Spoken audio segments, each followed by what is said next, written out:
भारतीय राज्य व्यवस्था राजतंत्र से प्रश्न है, वस्तुनिष्ठ प्रश्न। मैं सिन्हा जी की स्टडी में आपका स्वागत करता हूँ। ठीक है, मैंने ये आपको बताया था, पिछले जो वीडियो बनाया था मैंने 43 तक मैंने बता दिया था। जो वास्तुनिष्ठ प्रश्न है मैंने 43 तक बताया था। अब मैं यहाँ से 44 से 61 तक ये वीडियो बता रहा हूँ। ठीक है, पहला है, भारत के किस मुख्य न्यायाधीश ने राष्ट्रपति के रूप में काम किया? किसने किया था? Justice M Hidayatullah. ठीक है, भारत के किस मुख्य न्यायाधीश ने राष्ट्रपति के रूप में काम किया था? Justice M Hidayatullah. ये 44वां नंबर है। मैं फिर से बोलता हूँ कि जो ब्लू में लिखा हुआ है वो प्रश्न है और जो काला में लिखा हुआ है वो उत्तर है। अब 45 नंबर पूछिए। भारत के उपराष्ट्रपति को पदच्युत करने का प्रस्तावित किया जा सकता है केवल राज्यसभा में। 45 नंबर का है, भारत के उपराष्ट्रपति को पदच्युत करने का प्रस्ताव प्रस्तावित किया जा सकता है केवल राज्यसभा में। ओके। 46वां नंबर, भारतीय संविधान के संशोधन में से कौन सा संशोधन केंद्र मंत्रिमंडल के आकार को सीमित करता है?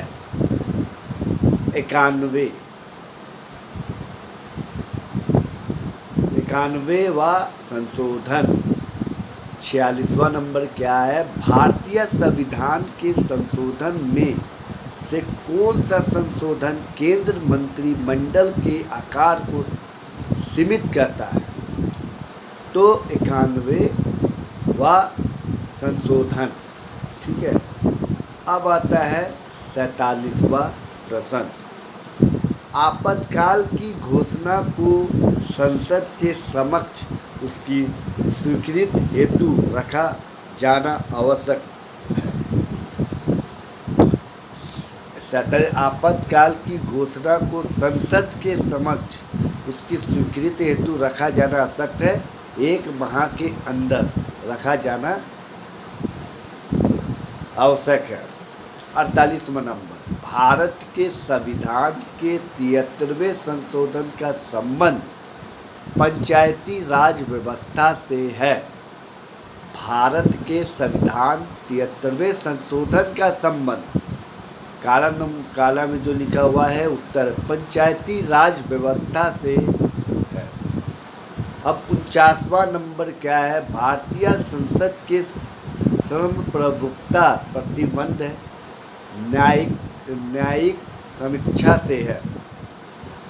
ठीक है, भारतीय संसद के संप्रभुता प्रतिबंध न्यायिक समीक्षा से है। 50वां नंबर है, लोकसभा और राज्यसभा के गणपूर्ण संख्या है, कुल सदस्य की संख्या का है 1/10।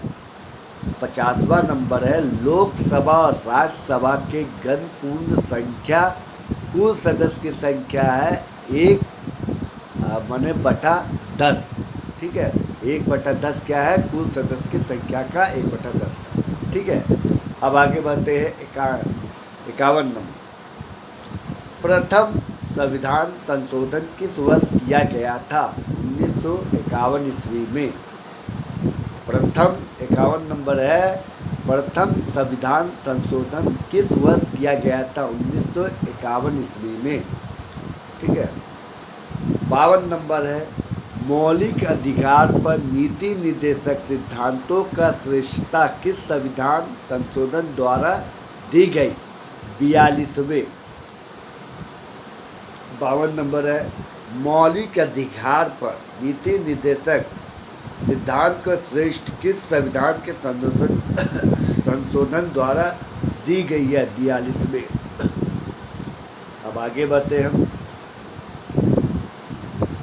53 नंबर 53। प्रारंभ में भारत की संविधान सभा सदस्यों की संख्या कितनी थी? 270। ठीक है। अब बोला जाता है प्रारंभ में, शुरुआत में जो था 53 नंबर का है, शुरुआत में भारत की संविधान की सभा के सदस्यों की संख्या कितनी है? 270। अब आता है 54वां नंबर। भारत में हिंदी के बाद सर्वाधिक व्यक्ति द्वारा बोली जाने वाली कौन सी भाषा है? तेलुगु। 54 नंबर। भारत में हिंदी के बाद सर्वाधिक व्यक्ति द्वारा बोली जाने वाली कौन सी भाषा है? तेलुगु। 55 नंबर। लोक लेखा समिति के अध्यक्ष होता है लोकसभा के अध्यक्ष। 55 नंबर। लोक लेखा समिति के अध्यक्ष होते हैं लोकसभा के अध्यक्ष होते हैं। 55 नंबर। लोक लेखा समिति के अध्यक्ष कौन होते हैं? लोकसभा के अध्यक्ष होते हैं। 56 नंबर। संसद के संयुक्त अधिवेशन की अध्यक्षता करता है लोकसभा के अध्यक्ष। संसद का भी 56 नंबर है। संसद के संयुक्त अधिवेशन की अध्यक्षता करता है लोकसभा के अध्यक्ष। 57 नंबर। संघ लोक सेवा आयोग की अध्यक्षा की नियुक्ति करता है राष्ट्रपति। अब इसमें 57 संघ लोक सेवा आयोग की अध्यक्षता की नियुक्ति करता है राष्ट्रपति। अब 58 नंबर है। कौन संविधान का अंग नहीं है? अंतर्राज्य परिषद। संविधान का अंग नहीं है तो क्या बोलेंगे? राज्य परिषद। 59 भारतीय संविधान के किन अनुच्छेद में विभिन्न राज्यों से संबंधित विशिष्ट प्रावधान का उल्लेख है? अनुच्छेद 371। 59 भारतीय संविधान के किस अनुच्छेद में विभिन्न राज्यों में से संबंधित विशिष्ट प्रावधान का उल्लेख है? अनुच्छेद 371। 60 नंबर है। भारत संविधान कश्मीर के विशेष राज्य के दर्जा देने वाला अभिप्राय है। कश्मीर का अलग संविधान।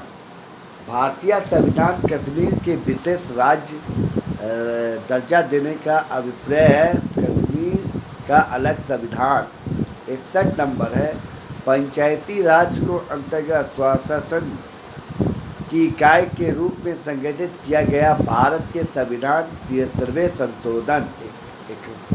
61वां नंबर है, नंबर 61 61। पंचायती राज को अंतर्गत स्वशासन की इकाई के रूप में संगठित किया गया है भारत के संविधान के 73वें संशोधन। मैंने 44 से 61 तक मैंने भारतीय राज्य व्यवस्था का वस्तुनिष्ठ प्रश्न बताया। अगर मेरे वीडियो में किसी तरह की बोलने में दिक्कत हुई है तो आप कमेंट बॉक्स में लिख सकते हैं। इसके लिए मैं क्षमा मांगता हूँ। ठीक है। और दूसरा चीज़ है कि मैं इस वीडियो को बनाने का मेन उद्देश्य है कि महत्वपूर्ण उद्देश्य है कि लोगों को इसके बारे में जानकारी हो। जानकारी होगी तो लोग इसको जागरूकता होंगी। ठीक है। अब मैं इस वीडियो को बनाने में बहुत मेहनत लगती है तो मैं इसीलिए कहूँगा कि आप सब्सक्राइब कीजिए, कमेंट बॉक्स में कमेंट कीजिए, लाइक कीजिए। मैं आपका बहुत बड़ा आभारी हूँ। अगर कुछ गलती होती है तो आप मुझे बता सकते हैं कि हाँ इस तरह की गलती हुई है। ठीक है। मैं इस वीडियो को समाप्त करता हूँ। धन्यवाद।